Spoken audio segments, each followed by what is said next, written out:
Hi అండి. మనకిష్టమైన వాళ్ళు మనతో ఉన్నా లేకపోయినా మనకిచ్చిన జ్ఞాపకాలు మాత్రం మన జీవితాంతం తోడుగా ఉంటాయి కదండీ! ఇక ఈరోజైతే నేను వీడియోలో మా చిన్న పూజ మందిరాన్నయితే మీకు చూపిద్దాం అనుకుంటున్నాను.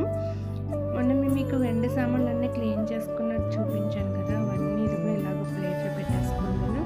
ఒకే ప్లేట్‌లో సెట్ చేసుకొనైతే పెట్టుకుంటానండి.